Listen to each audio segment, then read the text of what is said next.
N'étant pas resté une semaine à la maison, Lemuel Gulliver repart pour un autre voyage sur le bateau Goudo. Mais après quelques jours, le navire a été rattrapé par les pirates. Ils ont détourné le navire et ligoté tout l'équipage. Gulliver a essayé de s'échapper, alors comme punition, les pirates l'ont laissé tomber dans un bateau à la volonté des vagues et des vents. Pendant longtemps, Gulliver a fait le tour de l'océan ouvert jusqu'à ce qu'il remarque une terre à l'horizon.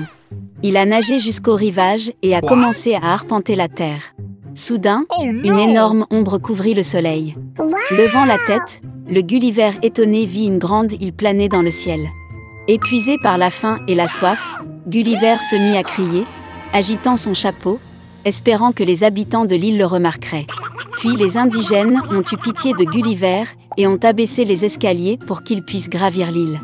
Lorsque Gulliver monta les escaliers, il trouva une foule de locaux très étranges devant lui.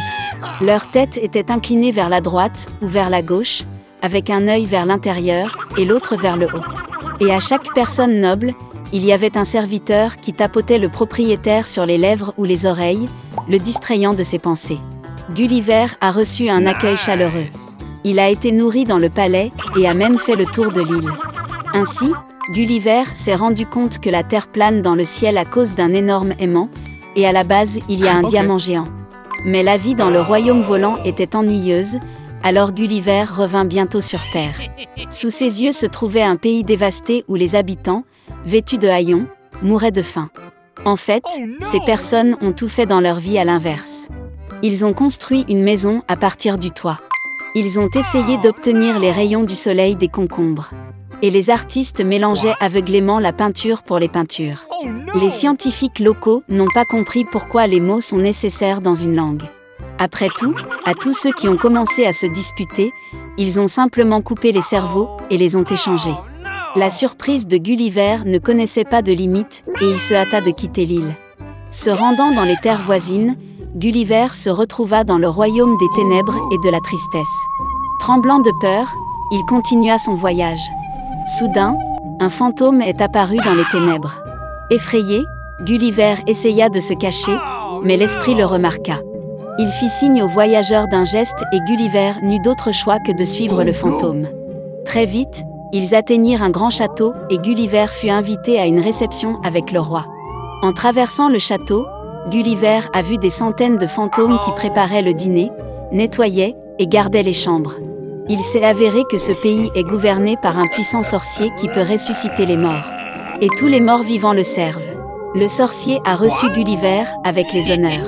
Et pour recevoir un invité aussi rare, il a commencé à faire revivre tous ceux que Gulliver a demandé.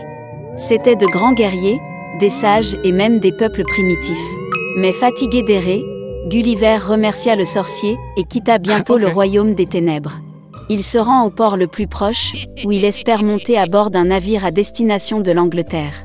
En se promenant dans le port, Gulliver a immédiatement attiré l'attention. Un étranger dans de tels endroits était une rareté, et par conséquent Gulliver a été pris pour un espion, saisi et emmené de toute urgence chez le dirigeant local. L'étranger a été immédiatement reconnu coupable. Et comme punition, Gulliver a dû ramper à travers la salle du trône sur le ventre, léchant le sol sur son passage. C'était la coutume.